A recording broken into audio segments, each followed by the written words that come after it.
ते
भाकरे करुणा हो शरणागत भाकरे करुणा तवची बंधना चुकशील आपले तो हित करोनिया घेई आपले तो हित करोनिया घेई सदा वाचे गाई राम नाम जोवरी आहे इंद्रिय संबंध जोवरी आहे इंद्रिय संबंध तोवरे तो बोध करी मना आपले हित करुण्या घेई सदा वाचे गाई राम नाम एका जनार्दनी मागळलिया दीप एका जनार्दनी मागळलिया दीप सहज ची सोपा होईल कृपा आपले तो हित करून या घे सदा वाचे गाई राम नाम महायोग पीठे तटे भीमरथ्याम परम पुंडरीकाय दातो मुनिन्द्रहि समागत्य तिष्ठन्त मानन्द कंदम परब्रह्मलिंगम भजे पांडुरंगम पांडुरंगाकरो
प्रथम क्वालिटी द्या आवाज सोडला म्हणजे तुमचा साऊंड व्यवस्थित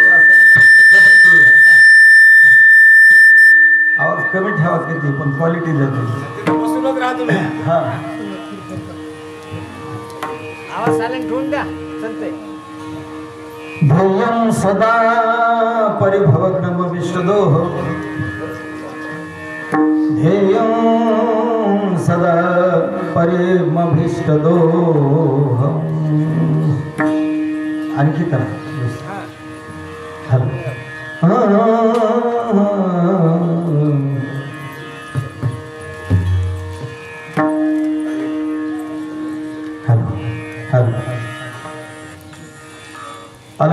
मातपुरी रम्य सिंहासनस्थं पदाम्भोज तेजस्फुरद्दिक्प्रदेशं विधिन्द्रादिदेवैः सदा स्तूयमानं समाधिस्थमूर्ति भजे ज्ञानदेवम्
जय जय स्वसंवेद्या आत्मरूपा आता अभिनव वाग्विलासिनी जे चातुर्यार्थ कला कामिनी ते श्री शारदा विश्वमोहिनी नमिली मिया मज हृदय श्री गुरु तेने तारिलो संसार पुरु म्हणून विशेष अत्यादरो विवेकावरी ते नमस्कारो नियता होई शरणागत भाकिरे करुणा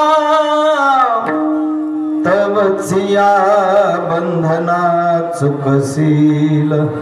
प्रस्तुत प्राप्त स्थळी भगवान पुरुषोत्तमाच्या चरणश्रेसाठी निवडलेला अभंग पैठण निवासी शांती ब्रह्मा श्री संत एकनाथ महाराज यांचा चार चरणाचा साधारण प्रपंचामध्ये आलेल्या अधिकाऱ्यांना, प्रपंचामध्ये असलेल्या मुमुक्षुला, प्रपंचामध्ये असलेल्या साधारणतः विवेकी लोकांना उपदेश करणारा अभंग आपल्या समोर शिरीसाठी घेतलेला अभंगाचा प्रतिपाद्य विषय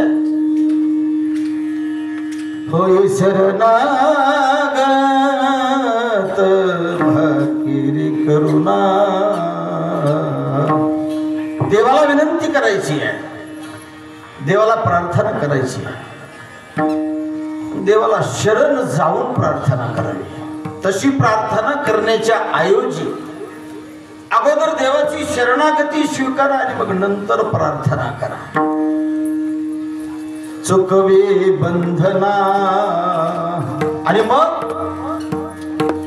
आपल्या पाठीमागे जे बंधन आहे हे बंधन चुकवल्या जाईल, आपोआप सुटल्या जाईल. जे बंधन चुकवण्यासाठी स्वतःच त्या देवाची शरणागती स्वीकारून हित साध्य करावं लागेल. आपुले तो हित करुनिया घे.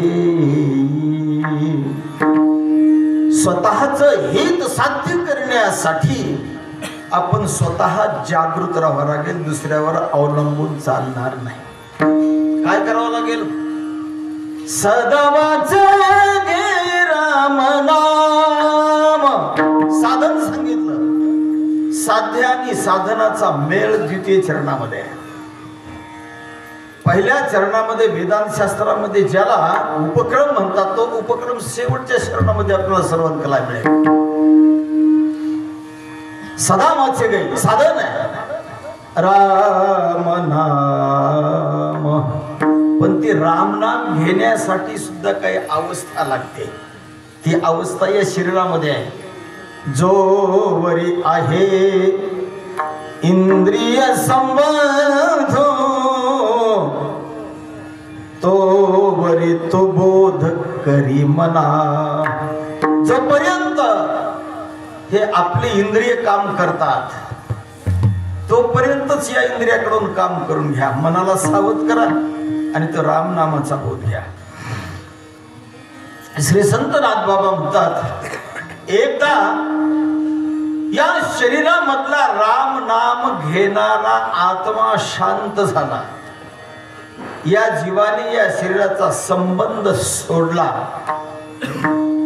एका जनार्दनी मावळलिया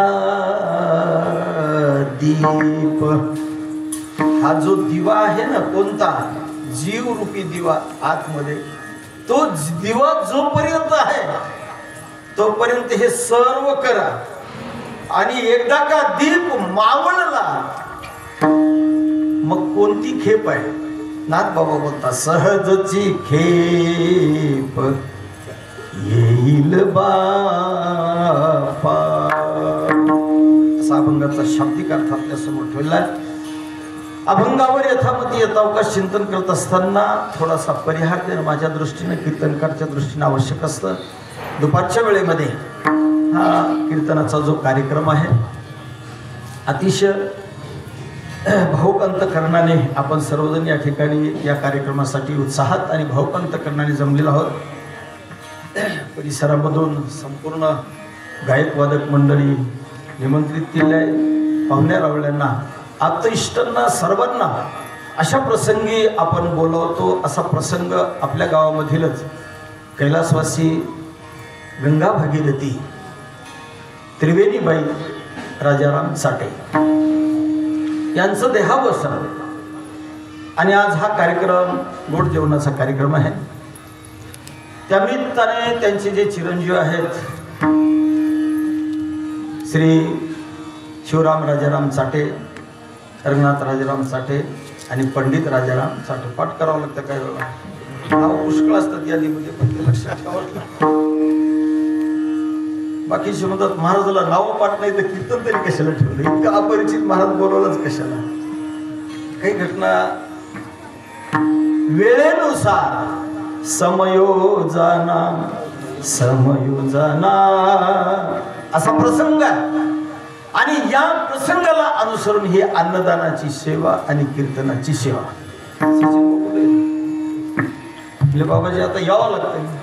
मला एकच कार्यक्रमाला का एक असो की अर्धा असो पण या तुम्ही कार्यक्रमासाठी आमची सर्वांची अपेक्षा आहे. या न्यायाने आज दुपारच्या वेळेमध्ये त्या गंगापूजनाच्या कार्यक्रमासाठी पैठण निवासी श्री संत नाथबाबांचा अभंग वेळेला आणि प्रसंगाला अनुसरून घेतलेला आहे.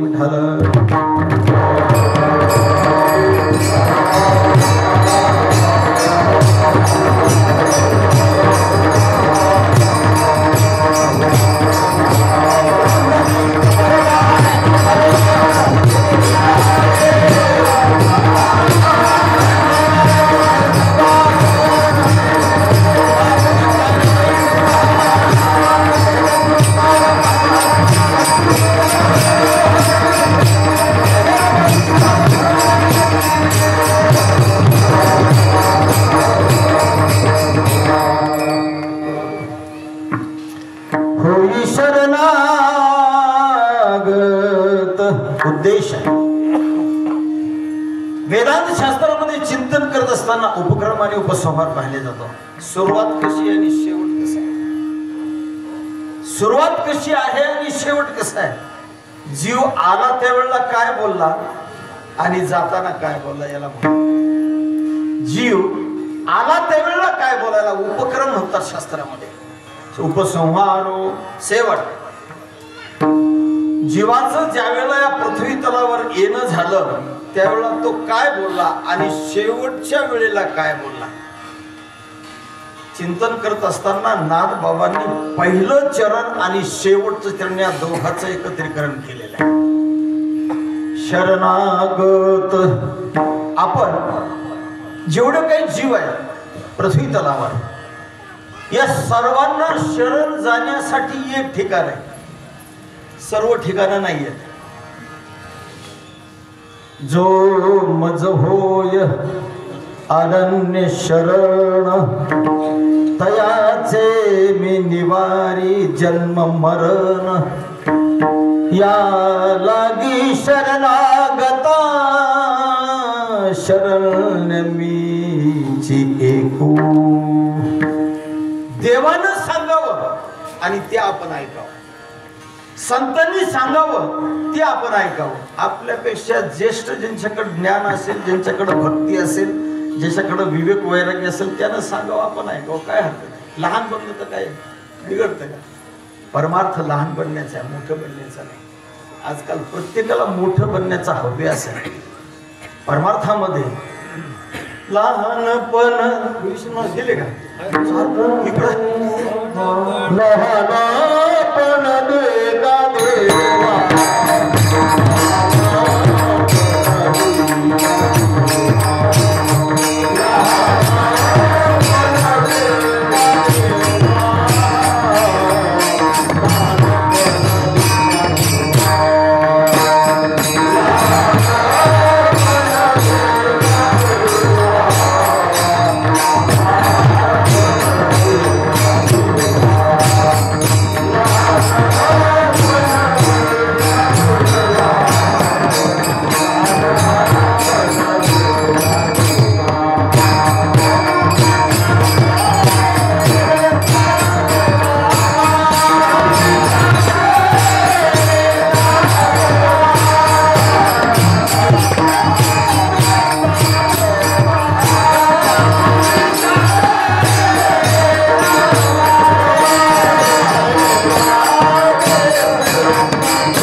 परमार्थामध्ये जगद्गुरु तुकाराम महाराजांची प्रार्थना आहे.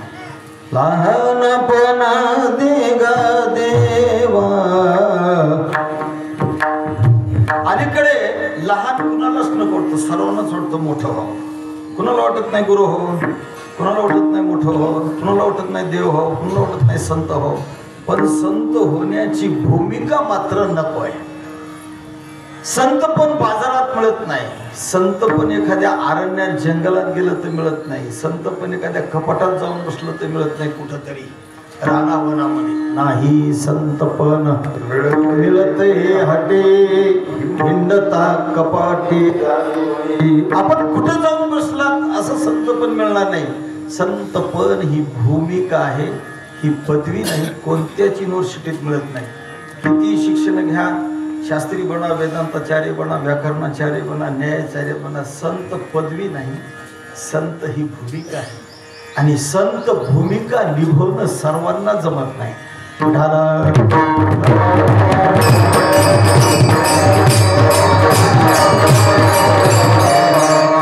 भूमिका निभावणारी ते अवतीर्ण होत असतात. म्हणून विरळा ऐसा कोणी तुका त्यासे लोटांगणी. एखादाच विरळा महापुरुष असतो.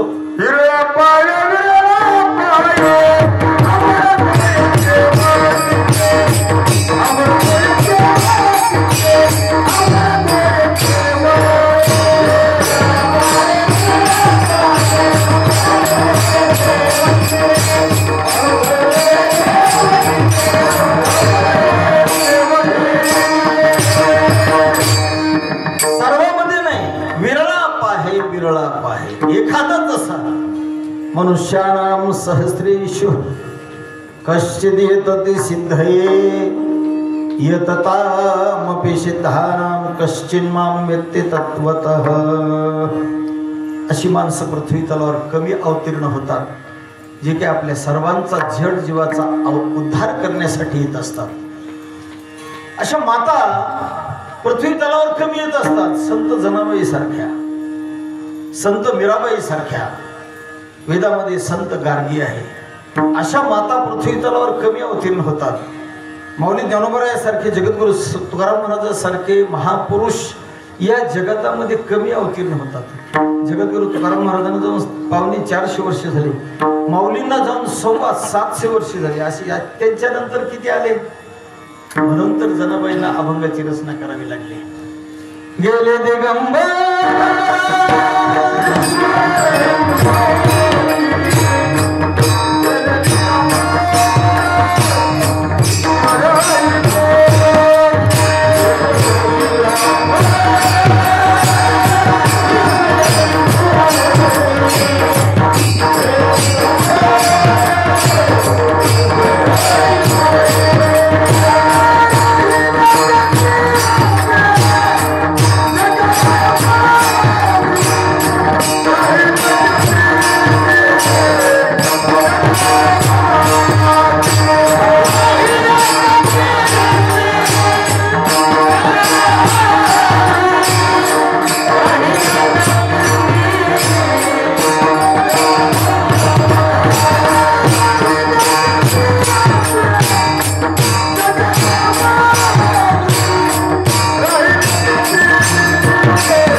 त्यांची कीर्ती माग आहे. महात्मा साधू माऊली ज्ञानोबराय जगद्गुरु तुकाराम महाराज हे महात्म्य आले आणि त्यांची कीर्ती माग आहे. कुठपर्यंत कीर्ती आहे. जोवरी चंद्र सूर्य तोवरी कीर्ती घट स्थिरो. आपली कीर्ती वर्ष श्रद्धे घाला तयार नाही. माऊलींची कीर्ती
कीर्ती आहे. ते हे निवृत्तीनाथ ज्ञानेश्वर सोपान.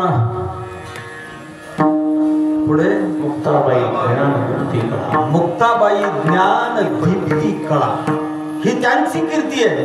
जीवाची काही कीर्ती नाही. म्हणून ज्यांची थोडीफार कीर्ती आहे, ज्यानं काही आपल्या जीवनामध्ये पुण्य केलेलं आहे, काही तीर्थयात्रा केली असेल, पंढरपूरला गेले असतील, आळंदीला गेले असतील, काही अन्नदान केलं असेल, घरी बसल्या बसल्या काही माळेचा जप केला असेल, रामकृष्ण हरी म्हटलं असेल, विठ्ठल विठ्ठल म्हटलं असेल, अशा मानवाची थोडीफार का होईना पण कीर्ती राहते. आता याच्यापैकी ज्याच्या गळ्यात माळही नाही, ज्यानं कधी पंढरपूरही नाही, कधी अन्नदानही नाही, गावात लवकर गेलेला बरा आहे. गावातली कीड गेली, गावातली कीड लवकर बाहेर काढा, अशा माणसाबद्दल बोलतात. कीर्ती का अपकीर्ती आहे? साधू संतांची कीर्ती आहे, दान पुण्य करणाराची कीर्ती आहे, पंढरपूर आळंदीवाडी करणाराची कीर्ती आहे, अन्नदान करणाराची कीर्ती आहे.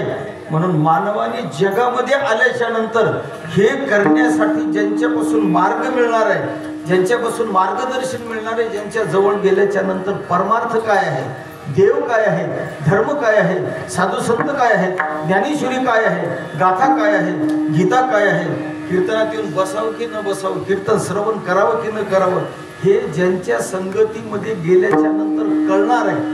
जे ह्याचं मार्गदर्शन करतील अशाची शरणागती स्वीकारणं आवश्यक आहे. देव म्हणाले, श्रुती म्हटली, वेदाने सांगितलं मला शरण या, देवाने सांगितलं मला शरण या, पण लोक ऐकण्याच्या भानगडीत नाही.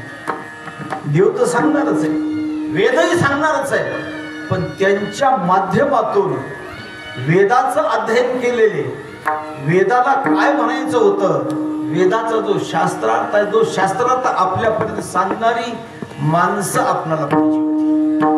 म्हणून जगद्गुरु तुकाराम महाराजांना अवतीर्ण व्हावं लागलं. वेदानं पुष्कळ सांगितलं होतं, श्रुतीमात्यांनी सर्वच सांगून ठेवलं होतं, पण ते आम्हाला कळत नव्हतं. ते कळवण्यासाठी जगद्गुरु तुकाराम महाराज अवतीर्ण झाले. तुकिता तुलनेसी ब्रह्मा तुकासे आले, तुकिता तुलनेसी. म्हणून जगद्गुरु तुकाराम महाराजांची तुलना देवाबरोबरच केली जाते.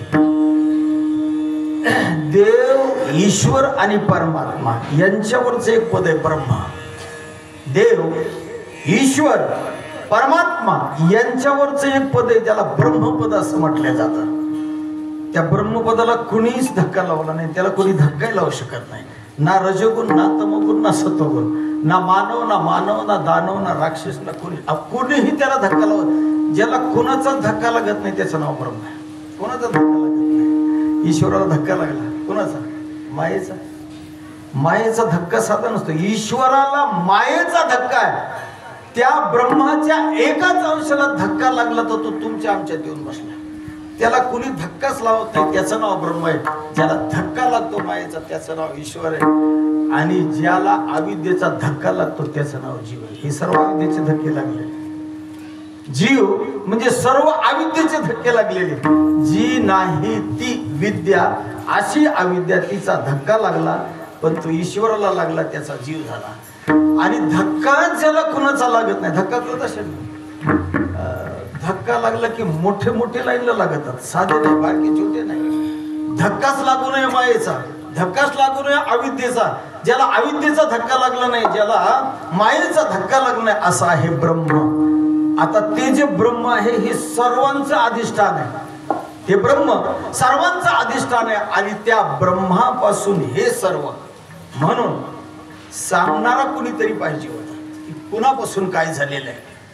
वेदाने सांगितलं, ही श्रुतीमातेनं ही सांगितलंय, पण ते त्यांच्या भाषेतून बोलून गेले. ते त्यांच्या भाषेतून बोलून गेले, ते आम्हाला कळलं नाही. मग आम्हाला कळण्यासाठी त्या ब्रह्माचाच समान, त्याच्याशी तुलना केल्याच्या नंतर तुकाराम से तुक गया. म्हणून कबीर महाराजांनी पुन्हा शब्द टाकताना मोजून टाकला. आता ब्रह्म शब्द नाही घेतला, आता राम शब्द घेतला. आता ब्रह्म शब्द नाही घेतला. संत इतकं मोजून बोलतात, तोलून बोलतात. पहिलं आरतीमध्ये रामेश्वर भट्टांनी ब्रह्म शब्द ठेवलाय. तुकिता तुलनेशी पारड्यामध्ये घातलं, पण तिथं मात्र समानता झाली. पण कबीर महाराज वर्णन करताना म्हणतात, तुका तुकाराम से तुक गया. आता रामाबरोबर आणि तुकाराम महाराजांची म्हणजे देवाची अशी तुलना केल्याच्या नंतर तुकाराम महाराजांचं पारड जड भरलं आणि देवाचं पारड हलकं भरलं.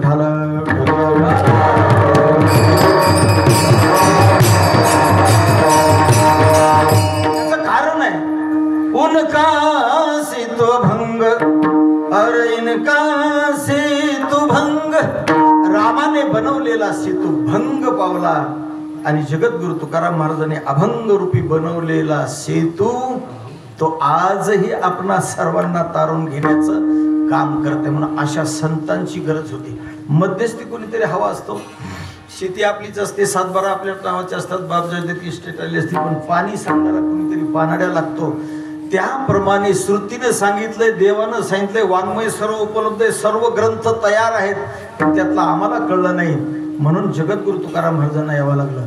म्हणून माऊली ज्ञानोबरायांना सुद्धा अवतार घ्यावा लागला. माझा मराठाची बोल कौतुके, पै अक्षराते ही पैजा जिंके, ऐसी अक्षरे रसिके मेळवीन. अशी अक्षर मी प्राप्त करून घेणार, ज्या अक्षरामधून नवरसी भरवी सागरो, करवी उचित रत्नाचे अगरो, भावार्थाचे गिरीवरू निफजवी माय. ही ज्ञानेश्वरी नावाचा ग्रंथ माय या शब्दाने माऊली ज्ञानोबरायांनी प्रगट केला. आणि तुमच्या आमच्यासाठी आता प्रत्येक खेड्यामध्ये, प्रत्येक घरोघर, गावोगाव, आता एक सप्ताह झाला, बार्शीजवळ धोत्रे नावाचं गाव आहे. काय कल्पना करावी, काय कल्पना करावी, मला एकच कल्पना करा, घरोघर ज्ञानेश्वरी, एवढी कल्पना करा. काहीच कल्पना, एक दाता तयार झाला. त्या गावामध्ये किमान 450 शिक्षक आहेत आणि 35 मिलिटरी मॅन आहेत. 450 शिक्षक आणि 35 मिलिटरी मॅन आहेत त्या गावामध्ये. मग एक जण सांगितलं, बाबाजी आमच्यातर्फे एक काम करा, घरोघर ज्ञानेश्वरी, प्रत्येक घरात ज्ञानेश्वरी असली पाहिजे. प्रश्न केला, ज्या घरात खाणारे पिणारे काय करायचे, ज्याच्या गळ्यात माळाच नाही त्याला ज्ञानेश्वरी देऊन तरी करायचं काय. पण म्हणलं घरात असू द्या, देवाऱ्यावर तरी ठेवील ना, ज्ञानेश्वरी माझ्या घरात आहे एवढं तरी त्याला भान राहिलं. घरात आणून बाटवा बाटवी करणार नाही, दुसऱ्या घरात खर्ची. कल्पना चांगली आहे, कल्पना चांगली आहे. अशा कल्पनेमधून आपण या परमार्थामध्ये जर काही मार्गदर्शन घेण्याचं केलं तर माऊलींच्याकडून, जगद्गुरु तुकाराम महाराजांच्याकडून, आधी करून संतांच्या करून आपणाला ज्या सोप्या भाषेमध्ये केलेलं आहे ते आपल्या पदरामध्ये पडणार. नाथबाबांना असं वाटलं, सर्व धर्मान परित्याज्य ऐकलं होतं. भगवद्गीतेवर ज्ञानेश्वर महाराजांनी टीका केली आहे. त्यानंतर 3.5 वर्षानंतर माझा जन्म आहे, माऊलींनी मला कंठाला लागलेली मुळी काढण्यासाठी बोलवलं आहे. त्या ज्ञानेश्वरीमध्ये माऊलींनी सांगून ठेवलेलं आहे, पण ते लोकांना कळलं नाही. काही दिवस, काही काल असा होता, वारकऱ्यांना सुद्धा वाटायचं ज्ञानेश्वरी म्हणजे संस्कृत भाषेमध्येच आहे, बांधून ठेवायची, ज्ञानेश्वरी सुद्धा वाचत नव्हते. पण कालांतरे नाथबाबांनी जेव्हा त्याच्यावर स्पष्ट लिहिलं त्यावेळेला लोकांना कळलं की ज्ञानेश्वरी म्हणजे मराठी भाषेमध्ये आहे. आणि मग माऊलींचं सांगितलेलं ज्ञान, जगद्गुरु तुकाराम महाराजांचं सांगितलेलं ज्ञान नाथबाबांनी ठरवलं, आपण एक सोप्या भाषेमध्ये लोकांच्याकडे घेऊन जाऊया. जे गीतेमध्ये सांगितलं होतं, सर्व धर्मान परित्यज्य मामेकम शरणम व्रज, अहम त्वा सर्व पापेभ्यो मोक्षयिष्यामि मा शुचः. मला शरण ये, मला शरण ये, देवानं सांगितलंय, पण ते कळलं नाही.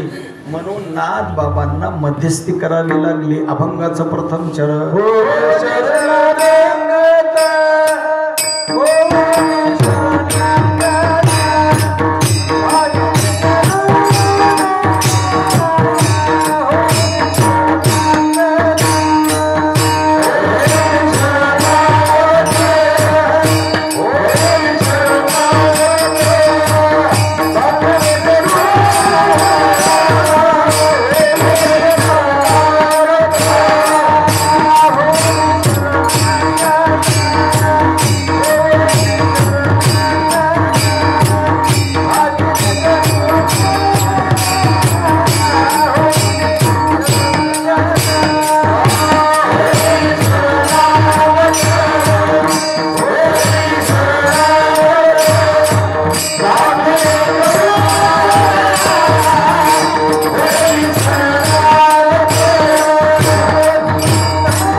नाथबाबांनी आपला मुख्य संदेश दे महत्वाचा संदेश दिलेला आहे.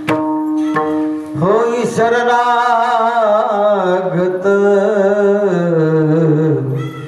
भाकिरे करुणा. करुणा म्हणजे प्रार्थना जी विनवणी देवाच्या समोर करायची आहे ती नम्र शब्दामध्ये करावी, सौम्य शब्दामध्ये करावी, उद्धट शब्दामध्ये करू नये. करुणा जी प्रार्थना करायची आहे त्या प्रार्थनेमधले शब्द देवाला मान्य असावे. संतांना असं होऊन तू शरणागत हो. तसं शरण जाण्याला असं शरण जाण्याला फरक आहे. देवाची शरणागती जर स्वीकारायची असेल तर आपण त्याचा विधी सांगून गेलो. सर्व भावेन आपले जे भाव आहेत, आपल्या ज्या कल्पना आहेत, आपली जी इच्छाशक्ती आहे या सर्व बंद करायच्या आणि एकच परमात्मा माझ्या समोर आहे, त्याच परमात्म्याला शरण जायचं आहे अशी जेव्हा आपण भावना ठेवतो बाकी सर्व आपल्या मनातून कल्पना आणि संकल्पना निघून जातात. अशी जी वेळ आहे ती शरणागत होण्याची वेळ आहे. अशी वेळ आपल्यावर येत नाही, अशी वेळ संतांच्यावर येते, अशी वेळ साधूवर येते. जीवावर कुठं वेळ आहे? जीवाला शरण जाण्यासाठी अनेक साधन आहेत. जेव्हा जीव लहान असतो तेव्हा त्याला आईवडील असतात. जेव्हा युवा अवस्थेमध्ये होतो त्याचा विषय वेगळा बनतो. जेव्हा तो वृद्ध होतो त्यावेळेला त्याचा विषय वेगळा बनतो. शरण जाण्यासाठी जीवाला अनेक प्रकारची स्थानं आहेत, ठिकाणं आहेत. पण जे ठिकाण पाहिजे ते ठिकाण मात्र दिसत नाही. श्रीमद भागवतामध्ये एक छोटंसं उदाहरण आपल्याला पाहायला मिळेल. एक गजेंद्र नावाचा हत्ती, एक गजेंद्र, त्यालाही असंच वाटत होतं माझ्यासाठी माझा मित्र परिवार बरोबर आलेला आहे, माझ्यासाठी माझी कन्या बरोबर आलेली आहे, माझ्यासाठी माझे पुत्र बरोबर आलेत, माझ्यासाठी माझी बायको बरोबर आले. कुठं? त्या पाण्यामध्ये आतमध्ये घेऊन जाणाऱ्यामध्ये 1000 हत्तीचं बळ होतं. तो त्याला आतमध्ये ओढत होता. आणि हे आपल्या लेकरांना सांगायचं बघा रे मला बाहेर काढा, मुलीला सांगायचं बघा मुलीनो मला लवकर बाहेर काढा, बायकोला सांगायचं तू काय भाकरीच करते का, मला कार बाहेर. मित्र परिवार सर्वांनी विचार केला. आता या खालच्याच्या बरोबर आपली शक्ती कामाला येत नाही, त्याच्यात 1000 हत्तीचं बळ आहे, आपण किती दिवस याच्या बरोबर युद्ध करणार. आणि मग त्याला समजलं की आता आपणाला ह्याच्यात कुणीच काढू शकत नाही.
त्या हत्तीने विचार केला जायचे जाणारच आहे. मग आता तसं जाण्यापेक्षा कोणाच्या तरी शरणागतीमध्ये जाऊया. मुख्य विषय आहे शरणागत. हत्तीने शेवटी विचार केला असं सोडण्यापेक्षा आता कुणाची तरी करण्यापेक्षा जो कोणी या ब्रह्मांडाचा शरण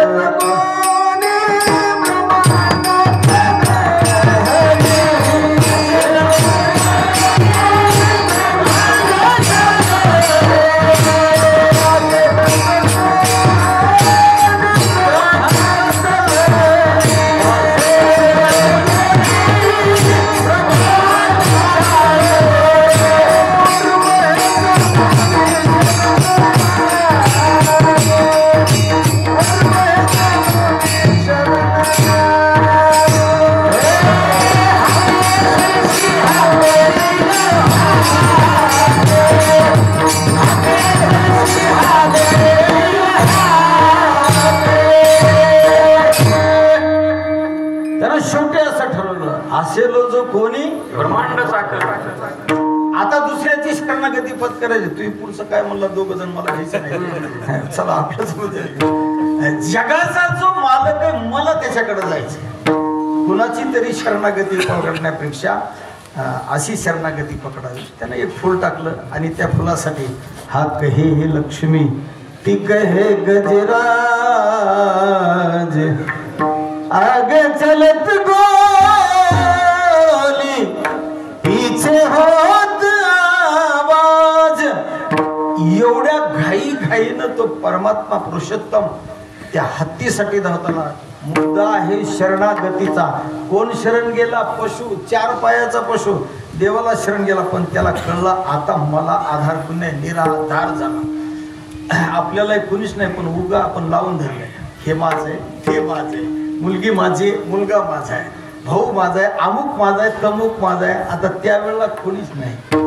इससे तो आगे भजन ही है साथी, हरि के भजन बिन अकेला रहेगा, हरि के भजन बिन. कोण येणार आहे पुढे? आपल्या बरोबर येणार कोणीच नाही. ज्यांचा आधार वाटतो ना ते सुद्धा अर्ध्यामध्ये सोडून जात असतात. साथी है मित्र गंग के जल बिंदु पान तक, साथी है मित्र गंग के जल बिंदु पान तक, अर्धांगिनी भी आएगी इस मकान तक. अर्धांगिनी फक्त दरवाजापर्यंत येते, बरोबरचे जे लोक आहेत स्मशानापर्यंत. बेटा भी हक निभाएगा तो, आणि जो मुलगा आहे तो सुद्धा आपला हक बजवेल. कुठपर्यंत? पाणी पाजेपर्यंत. एकदा का पाणी पाजलं की इससे तो आगे भजन ही है साथी, हरि के भजन बिन अकेला रहेगा, हरि के भजन बिन. आता या सर्वांना बाजूला ठेवून होई शरणागत ठेवायची बाजूला आता सर्व, आणि देवाला शरण जायचं. भाग्यरे करुणा, शरणही गेलो, देवाची प्रार्थनाही करू लागलो. पण प्रार्थना करत असताना काय करायचं आहे?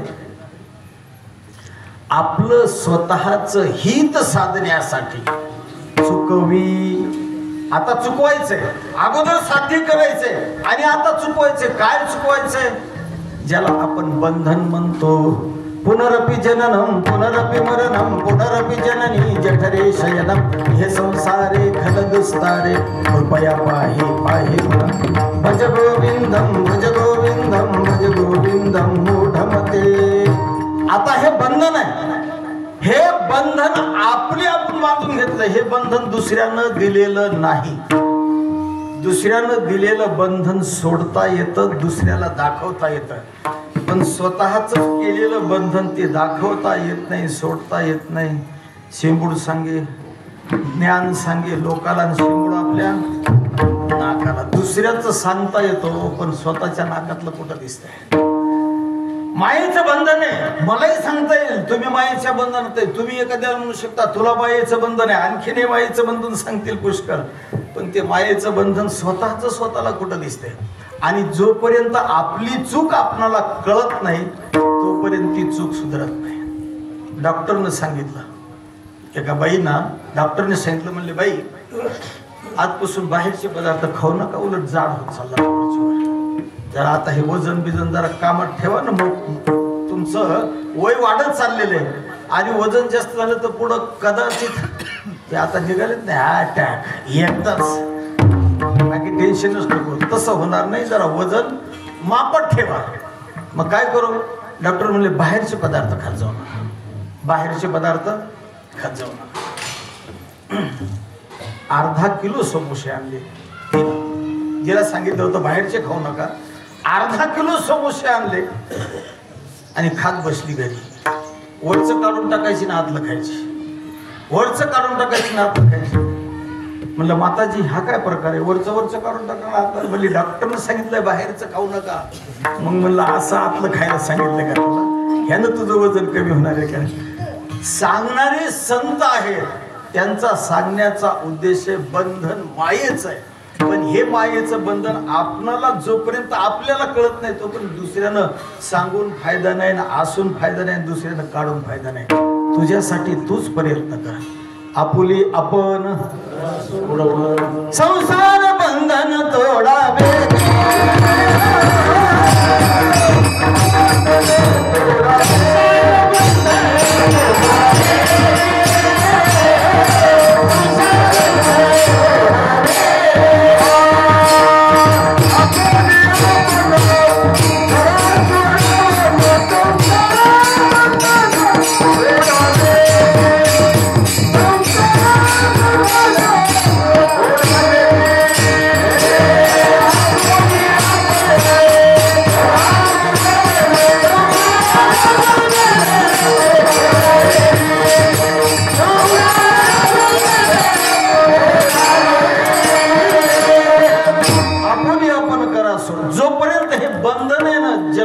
मृत्यूचं मायेचं आपणाला कळत नाही, स्वतःच मला आहे तोपर्यंत ते सुटत नाही. भगवान बाबांच्या जीवनातला प्रसंग सांगतो. खर्डा नावाचं गाव आहे. खर्डा नावाचं गाव आहे. त्या खर्डा नावाच्या गावामध्ये श्रीसंत भगवान बाबांच्यावर विषयाचा प्रयोग झाला. आता तुम्ही बाबांचं चरित्र वाचलं असेल, पुस्तकं असतील, पण त्याच्यात नाही. हे त्या लेखकांना भीती वाटली, हे सांगावं का नाही सांगावं. लेखकांना पण भीती वाटली. आणखीन बाबांची चरित्र लिहिलेले पुस्तक आहेत. बाबांच्या लिखित चरित्रामध्ये जे प्रसंग नाही ते आपल्याकडे आमच्याकडे. त्या लेखकांना पण सुद्धा वाटतं की हे उघड केलं तर आपल्यावर काही येईल का काय. खर्डा नावाच्या गावामध्ये श्रीसंत भगवान बाबांच्यावर विषयाचा प्रयोग झाला. प्रयोग झाल्याच्या नंतर बाबांनी सांगितलं भजन चालू करा, कीर्तनाचा प्रसंग आहे. ज्या माता भगिनीला सांगितलं होतं तू भगवान बाबांना विष घाल, बाबा ती माता भगिनी सांगायची नाही, माझ्याच्याने हे होणार नाही. महात्मा आहे, साधू आहे, आणि अशांच्यावर मी विषयाचा प्रयोग कशी करणार, मी करू शकत नाही. पण त्याला सांगितलं तुझं घरच जर गावात राहायचं असेल तर कर, नसलच राहायचं तुला तर बघ तुझ्या मतानं काय करायचं. जसं तुकाराम महाराजांच्यावर प्रसंग होता त्याप्रमाणे बाबांच्यावर हा प्रसंग. त्या माता भगिनीनं बळनं ते विष टाकलं, जेवण दिलं. विष दिल्याच्या भोजन वाढलं. भगवान बाबांनी ते जेवण घेतलं आणि फेटा बांधायला लागले. एकीकडे भजन सुरू झालं, पण उलट्या कोणाला झाल्या, त्या बाईला उलट्या झाल्या. आपुली आपण करा सोडवा. बाबांना विष पचवण्याची ताकदही होती, त्या विषानं काही होणारही नव्हतं. पण बाबांना हे दाखवून द्यायचं होतं की जिनं केलेलं आहे तिला ते भरायचं. जिनं माझ्या पोटात विष घातलं ते विष त्या माता भगिनीच्या तोंडातून बाहेर निघालं. भाड भाड भाड उलट्या झाल्या. आणि पाहिल्याच्या नंतर मग लोक जमा झाले, हे काय, हे काय, हिच्या तोंडातून विष कसं निघालं, पोटातून विष कसं निघालं. आणि मग तिनं थोडी शुद्धीवर आल्याच्या नंतर सांगितलं मला अशी अशी जबरदस्ती होती आणि त्या कारणास्तव मी बाबांना विष दिला. आता कोणी येईल तिथं दुसरं सोडून करायला, कोणी नाही. तिनं जेव्हा ते ओपून बाहेर टाकलं, नाही बाबांनीच ते काढायला लावलं बाहेर तिला. आणि मग ती बाई सावध झाली. आपुली आपण संसार बंधन तोडावी. ही जी बंधनं आहेत ही बंधनं ही दुसऱ्यानं बांधलेली नाहीत, आपली आपण आपल्या अंतःकरणामध्ये घेतलेली आहेत. विठाल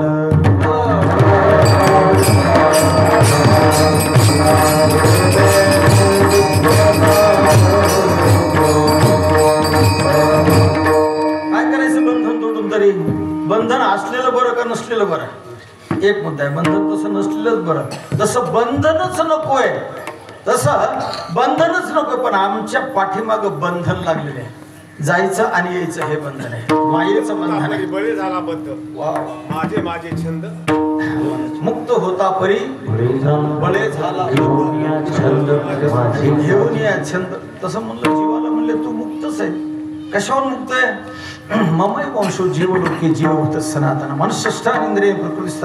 वास्तविक पाहता जीव हा बंधनात नाहीये, पण त्यानं बांधून घेतलं आणि बांधून घेतल्यामुळं म्हणावं लागलं मुक्तच आहेस. पण तुला आता मुक्त होण्याची अवस्था म्हणायला लागेल, तुला बद्धाची अवस्था सोडावी लागेल, तुला विषयीची अवस्था सोडावी लागेल, तुला पामराची अवस्था सोडावी लागेल. तात्पर्य आहे बंधन ज्याची त्यानं तयार करून घेतलेलं आहे. आता हे बंधन दुसऱ्याचं नाही. एक मनुष्य बाजारात गेला आणि जात असताना बायकोनं सांगितलं, बघा जरा बाजारात गेल्यावर सावधान. म्हणले का? तिथे धक्काबुक्की असते, गर्दी असते. तसं गेलात तसं परत या. बरं म्हणले गेलं तसं परत यायला मला एक परिचय करून दे. त्या बाईने एक दोरा घेतला आणि त्याच्या पायात बांधला. हे दोरा आहे तोपर्यंत तुम्हाला तुमचा परिचय, माझाही परिचय राहील. दोरा तुटला की तुमचा माझा संबंध तुटला. कोणी सांगितलं? बायकोनं, मायेनं, अविद्येनं सांगितलं. बाजारात गेला, कोणाचा तरी पायावर पाय पडला, दोरा तुटून गेला. त्यानं पायाकडे बघितलं, पायात दोरा नाही. मी हरवलो ओरडू लागला. जवळच्या माणसाला, अरे हरवलं नाही तू, तुझ्या जागेवरच आहे. म्हणला हरवल्याचं चिन्ह आहे. काय चिन्ह आहे? बायकोनं पायात दोरा बांधून दिला होता, तो दोरा आता नाही. माणसं मोठी चालक असतात. दोरा घेतला आणि बांधला. मी आहे. हरवला का नाही, का आहे का गेला? हरवलाही नव्हता, आहेही नाही, आणि पुन्हा हरवणार सुद्धा नाही. फक्त हे जे बंधन आहे, जोपर्यंत आपल्याला कळत नाही तोपर्यंत अवघड आहे. जेव्हा कळलं की हे बंधन मीच करून घेतलेलं आहे, त्यावेळेला ते बंधन सुटायला सुरुवात होईल.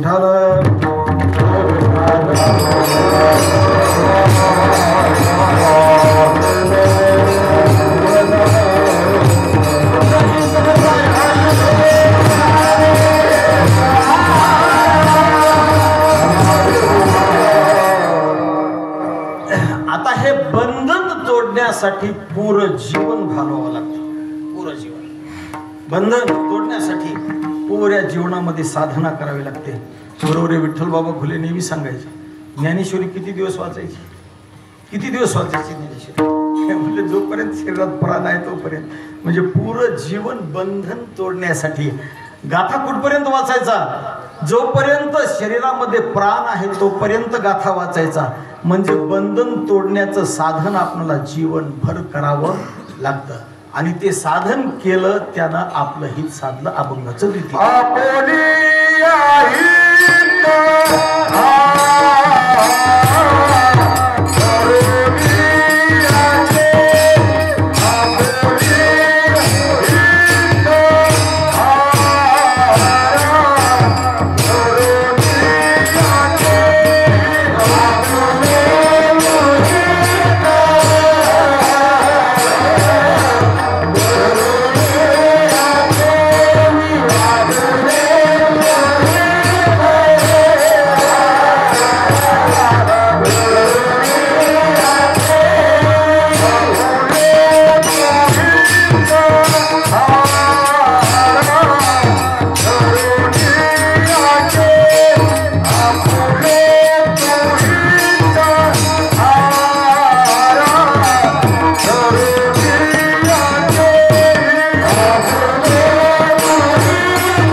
सांगून गेलो आपल्याला की स्वतःच हित आणि स्वतःच बंधन स्वतःलाच करावं लागेल. दुसरा कोणीही करणारा नाही. साध्य करून घे.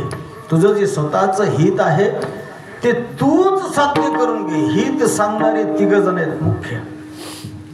उपदेश करणारे पुष्कळ आहेत. उपदेश करणाऱ्यांची संख्या भरपूर आहे, पण हित सांगणारे कमी. देव, श्रुती आणि संत हे तिघ जणच आहेत. बोललेलं कळलं ना? उपदेश करणारे भरपूर आहेत, लाखावर पडले, पण हित सांगणारे तिघ जण, एक संत. उसुनी आले संत हिताहित जगाचे. त्यांनाच माहिती आहे आपलं जीवाचं हित कशामध्ये, हे संतांना माहिती आहे. एक श्रुती माता आहे, पै अहितापासून काढिती हित देवो निवाढविती नाही श्रुती परो ते माऊली जगा. दुसरा नंबर. पहिले संत, दुसरा नंबर श्रुती माता. आता ही श्रुती माता जी आहे ही आईच्या स्वरूपाने आहे. श्रुती माता आईच्या स्वरूपाने काम करते. संत हे सुद्धा आईच्या स्वरूपाने काम करतात आणि देव हा सुद्धा आईच्या स्वरूपाने काम करतो. म्हणून देवालाही आई संबोधल्या जातं, संतांनाही आई संबोधल्या जातं आणि माता श्रुतीलाही आई संबोधल्या जातं. त्या आईचं कार्य जगात महान आहे. एक जीवाचं हित करणारी आई आहे गीता माता. एक आदर्श देणारी आई आहे सीता माता. आणि जगाला पूज्य माता आहे गौ माता. या तीन माता आहेत. एक जगाला पूज्य तिला गौ माता म्हणतात, एक जगाला आदर्श देते तिला सीता माता म्हणतात, आणि एक जगाला ज्ञान देते ती गीता माता आहे. आता तिन्ही पैकी एक तरी आई आपली असावी, तेव्हा आपलं हित आपल्याला कळतं. या तिन्ही पैकी एक तरी आई आपली असावी लागते, मग आपलं हित आपल्याला कळतं. कारण ती आपल्याला जाण करू. काय असते आई? काय असते आई तुम्हाला सांगतो. आई एक नाव असतं. घरातल्या घरात गजबजलेलंच गाव असतं. ती असते तेव्हा जाणवत नाही, पण जेव्हा आई जाते मग तेव्हा मात्र ती अमक्या ठिकाणी आहे असं कुणाला समजत नाही. जत्रा उठून जाते, पालं तिथली पांगल्या जातात आणि मोकळ्या हृदयामध्ये जेव्हा उबाळे दाटतात, असेच जीवासाठी आई ठेवून जाते जे काही ते जीवाला कळत नाही. आई एक धागा असते. आई एक वात्सल्याचा धागा असते. समयीला उजेडात दाखवणारी वातीची जागा असते. घर उजळते तेव्हा तिचं नसतं भान, आणि एकदा का विझून गेली की मग पळायलाही सैरावैरा पुरत नाही. कुणाशी बोलता? घरात तर आई नाही. उंबरठ्यामध्ये किंवा गोठ्यामधले हंबरणाऱ्या गाईशी बोलता का? गाय आई काय आहे? वासराचा पाय आहे, लंगड्याची माय आहे, दुधावरची साय आहे. आई एक जीवनातली अशी शिदोरी आहे की ती संपतही नाही, ती उरतही नाही आणि ती पुरतही नाही. मग त्या जगातला खरा श्रीमंत कोण असेल तर ज्याने आपल्या आईची सेवा केली. या जगातला खरा विवेकी कोण असेल, खरा ज्ञानवान कोण असेल, ज्यानं आपल्या आई बापाची घरामध्ये सेवा केली आहे. जो अधिकारी पुरुष आहे परमार्थामधला, जो संत म्हणण्याच्या जवळ जवळ गेलेला खरा कोण असेल, ज्यानं आपल्या आई बापाची घरामध्ये सेवा केलेली आहे. देव तसा येत नाही. आई बापाची सेवा केल्यानंतर आल्या वाचून राहत नाही. देवाची सेवा केल्यानंतर आईबाप मिळतीलच असं नाही, पण आईबापाची सेवा केल्यानंतर देवाला यावंच लागतं. म्हणून त्यांच्यासाठी प्रार्थना करा, आईबापासाठी प्रार्थना करा. सकळ तीर्थाचे धुरे, सकळ तीर्थाचे धुऱ्याने माता त्या सेवे लागी शरीरे. भक्त पुंडलिकाने हेच केलं. भक्त पुंडलिकाने हेच केलं. जगाच्या मालकाला विटेवर उभं केलं. जगाच्या मालकाला विटेवर उभं केलं. म्हणून त्या आईसाठी आणि त्या बापासाठी देवासमोर प्रार्थना करा. सुखी ठेव तिला जिने जन्म दिला मला. ज्या आईने मला जन्म दिला त्या आईला सुखी ठेवण्यासाठी ईश्वराच्या समोर, श्रुतीच्या समोर आणि देवाच्या समोर प्रार्थना करावी. सर्व काही गोष्टी मागून मिळत नाहीत. शिका एवढं शिका, पदवी कमी पडणार आहे. हसा एवढं हसा, जीवनामध्ये आनंद कमी पडणार आहे. खेळा इतकं की जीवनातला उल्हास संपूर्ण संपून जाणार आहे. काही मिळणार आहे, काही मिळणार नाही. तो भाग प्रारब्धाचा आहे. पण ईश्वराच्या समोर प्रार्थना मात्र अशी करा की ते ईश्वराला देणंच भाग पडेल. आपण जोपर्यंत आहेत आणि आई वडील जोपर्यंत आहेत तोपर्यंतच सेवा करा. नंतर कल्पना करू नका ते गेल्यावर मी गोड जेवण करील करा, नाही असा भाग नाही. चांगला भाग आहे, तोही उत्तर कर्मकांडात्मक भाग आहे. पण आई असताना तिला लुगडं द्या, नंतर गंगाखेडला जाऊन दान करू नका. वडील असताना त्यांना बाजूवर झोपवा, नंतर तिथं जाऊन गायी 4 पायाच्या बैल दान करू नका गंगाखेडला जाऊन. वडील असताना त्यांना छत्री द्या, ती जर उन्हात चालत असतील तर. नंतर उभं तिथं जाऊन बरोबरला छत्र्या दान करत बसू नका. आई आहे तोपर्यंत तिला आतरायला चांगली सतरंजी द्या, तिथं जाऊन नव्या सतरंजीच्या घड्या दान करत बसू नका. पण काय नादनोबा बोलतात, पहा पहा संसारीचा कैसा हेत. काय संसारिकामध्ये हेत पडला. जिवंत असताना माय म्हणायचं नाही.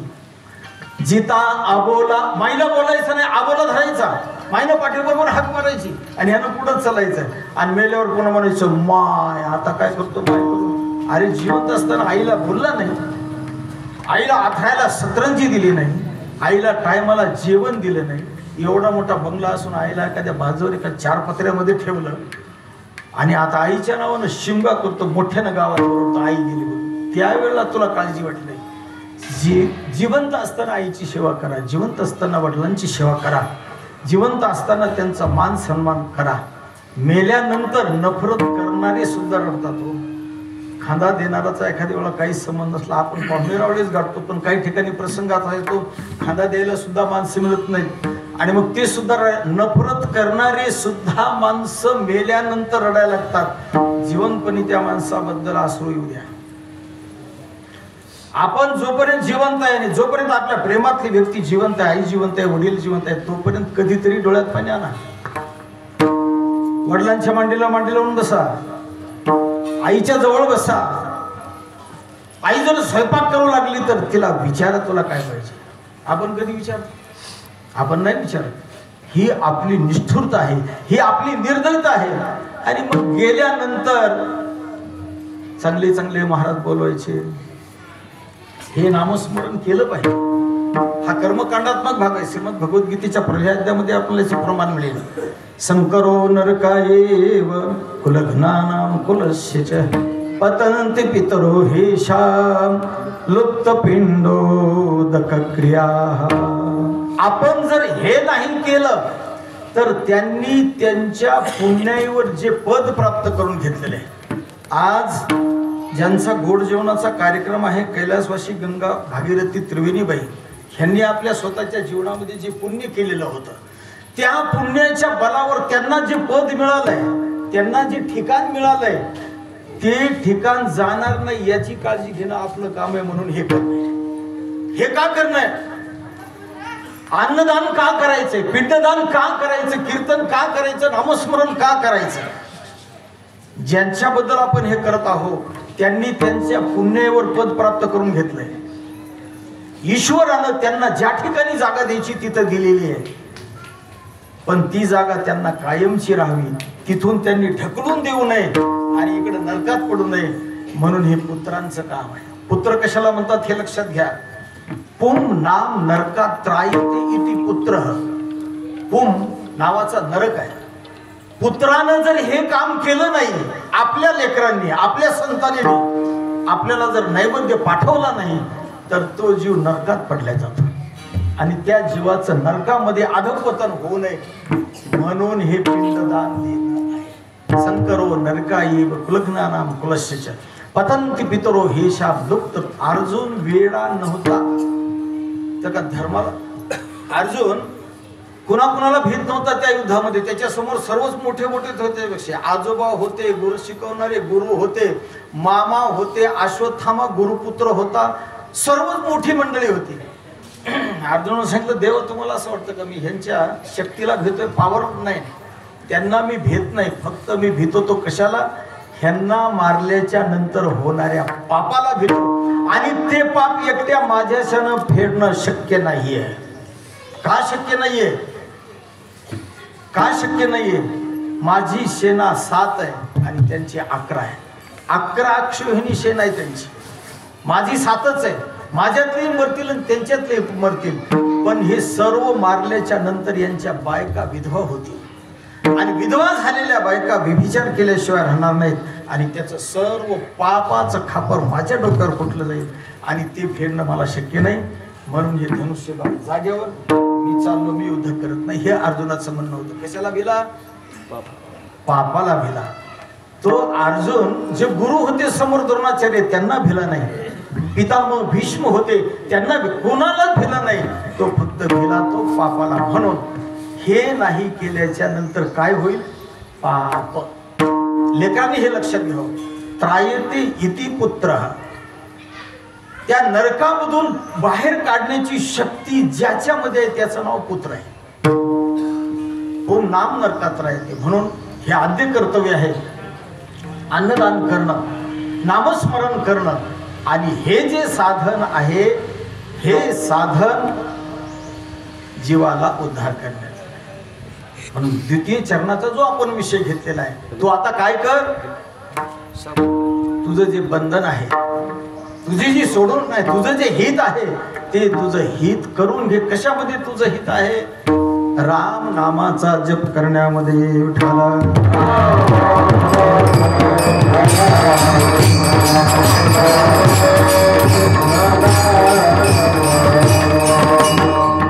सदाची घे राम नाम,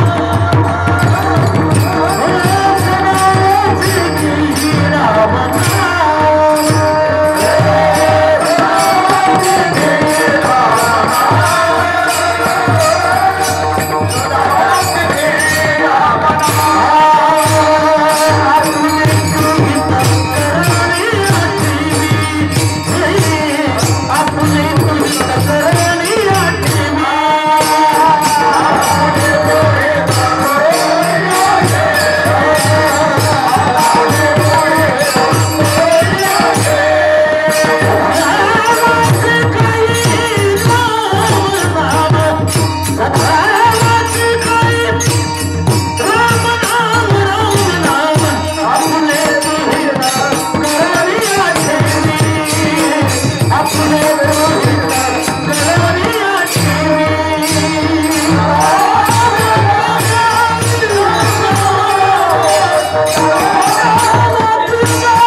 दुसऱ्या चरणाच्या उत्तरार्धामध्ये आपलं जे हित करण्यासाठी त्याचा पर्याय कोणतं साधन सांगितलं? वाचे सम्राट नित्य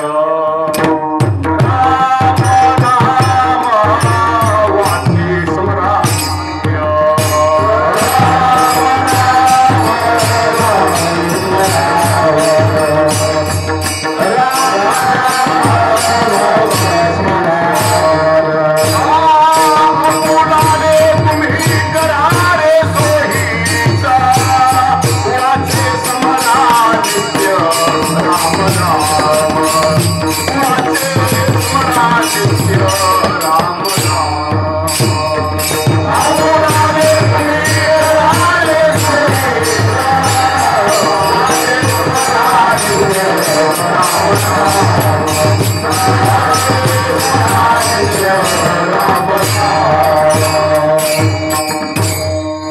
वाचे स्मरा नित्य राम. बघा असं प्रमाण लागतं. कसं आपण आले तुम्ही करा. अभंगाचा प्रतिपाद्य विषय जो विषय आहे त्या विषयाला लागून प्रमाण. हितही हित आहे आणि आपुलं हित आहे आणि पुढं त्याचं साधन आहे रामनाम. असं प्रमाण. रामनाम घे पण कसं घे? नित्य घे, सदा घे आणि मुखानं घे. स्वतःच्या मुखानं आपण जे रामनाम घेणार आहोत ते रामनाम आपल्या कामाला येईल. राम जपो राम जपो राम जपो रे राम जपो राम जपो राम जपो रे भव जल पार करो भव जल पार करो काया जावे माया जावे तीनों लोक काया जावे माया जावे तीनों लोक सर्व जाणार आहे काया म्हणजे शरीर माया शरीराच्या संबंधानं जेवढं जमा केलं हे सर्व जाणार आहे गंगा जमुना सागर जावे का करे जनशो राम जपो राम जपो राम जपो राम जपो रे भव जल पार करो भव जल पार करो या वाचेनं राम नाम जर घेतलं तर मात्र तुझं हे बंधन तुटल आणि तुझं हित होईल मग कैचे रे बंधन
रे बंधन वाचे गाता नारायण भव सिंधू जान येच तिरी सरी अलीकडच तया आयलीच कडीये सरले माया जाळ कोण तरुण जातो त्याचं उदाहरण आपल्या समोर ठेवले हे करायचं कधी करायचं कधी 85 वर्ष वय झालं आता घरात उठवत नाही उठायचं झालं तर बाबांना हाताला धरूनच उठवलंय आणि ते बाबा म्हणू लागले आता मला वारीला यायचे पंढरपूरच्या जमल का नाही मी म्हणण्यापेक्षा तुम्ही सांगा माझी दिंडी माझ्या दिंडीत नाही नेत मी अशी माणसं मी एखादा मागे लागलास तर नाही जमायचं तुला चालतच आहे ना घरी उठावं लागायले आणि तू पंढरपूरच्या वारीला आता निघाला इतके दिवस काय केलंस म्हणून अगोदर सावध व्हायचे डोळ्यानं जोपर्यंत चांगलं दिसणार आहे तोपर्यंत देवाला पाहून घ्या जोपर्यंत हातानं व्यवस्थित टाळी वाजवता येईल तोपर्यंत टाळी वाजवून घ्या जोपर्यंत पायानं व्यवस्थित चालता येईल तोपर्यंत पंढरपूरची वारी करून घ्या जोपर्यंत हे 5 इंद्रिय ज्ञानेंद्रिय आणि 5 कर्मेंद्रिय व्यवस्थित काम करतात श्रोत्रम चक्षु स्पर्शनंच रसनम घ्राणमेवच हे ज्ञानेंद्रिय 5 आणि 5 कर्मेंद्रिय वाक पाणी पाद उपस्थ आणि गुदस्थ हे सर्व व्यवस्थित काम करतात तोपर्यंतच वारीला चला वारीला चल्यावर जर तुम्ही संध्याकाळी जेवण भरपूर केलं आणि तुम्हाला रात्रभर जर नाही गुजरलं तर महाराजांना काय करावं तुम्हाला घेऊन दवाखान्यात जावं का सकाळी दिंडीचा नित्यनेम करा तुमचं इंद्रिय जोपर्यंत ताब्यात आहे व्यवस्थित तोपर्यंतच काम करा एकदा इंद्रिय जर ढिल्ली झाली कामातून गेली तर तुम्हाला काही सुद्धा करता येणार नाही सगळं सिद्ध आहे हात चालावया पाय जाय तीर्थयात्रेला आता कुंभमेळा चालू आहे गेलात का नाही गाडी बिडी कराय का घेऊन जातो का ना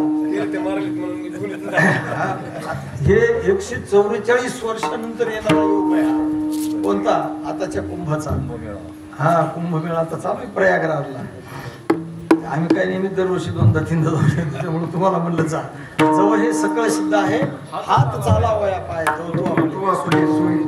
हे सिद्ध आहे जोपर्यंत इंद्रिय काम देतात ना आपली तोपर्यंतच ती परमार्थातल्या कामाला लावून घ्या म्हणजे आपलं कल्याण आहे अभंगाचं तिसरं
त्याला एक पाटी म्हणतात. एक पाटी. एकदा ऐकलं की पाठ, एकदा ऐकलं की पाठ. कपाट केलाय पहिला नाही. म्हणून तुम्हाला एक पाटी असतात काही माणसं. एकदा ऐकलं आपली डाबीची मूल्यांना, एकदा महाराजांनी आपण घेतलं की मग पाठच सांगायची गरज. आमच्या विभीषण महाराजांना 2-4 वेळ सांगावं लागलं. इकडं म्हणलं की तिकडं पाठ केलं, याला म्हणतात एक पाटी. असे माणसं कमी मिळतात. पूर्वीच्या कालामध्ये संस्कृत वाङ्मयामध्ये कालिदास नाव आपण ऐकून आहे.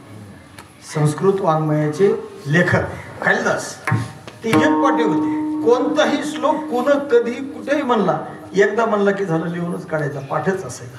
एका राजाची सभा भरली आणि त्या राजानं ते अशी बक्षीस ठेवली. आमच्या दरबारामध्ये अशी एक पाटी कालिदासाला आणून ठेवलं. जगात झालाच नाही असा श्लोक म्हणून दाखवा. महाराजांना अभंग घेतला नाही, असा अभंग घ्या म्हणून दाखवलं. हे अभंग झालंय का पहिला इथं? नाही झालं. मला माहिती आहे, खात्रीपूर्वक मी सांगतो. तुम्ही सांगायला घेतलंच नाही, कशाला कोण अभ्यास करतो पुढचा? हाय आपलं चाललंय दररोजच्या 30 रडगाणे. नाही घेतला कोण, पण म्हणून दाखवला ना एक पाटी. त्या राजाच्या दरबारामध्ये असे काही गाडे संस्कृतचे अभ्यासक आले, तर त्यांनी श्लोक म्हणायचा. राजानं म्हणायचं कालिदास महाराज होता, कालिदासानं म्हणायचं की तो श्लोक म्हणता कुठे झालेलंच आहे. त्याला काय म्हणतात? एक पाटी. एकदा ऐकलं की पाठ. काही 2 पाटी असतात, 2दा म्हणलं की पाठ. काही 3 पाटी असतात, काही 4 पाटी असतात. 4 पाठ पण काही सपाटीच असतात. किती गाय किती म्हणायचं ते म्हण. आपण कोण आहेत? पाटी का सपाटी? किती कीर्तन होऊ दे, किती गायब होऊ दे आणि किती ऐकू दे, काही नाही. हाय ते हाय, ठीक आहे. विठाला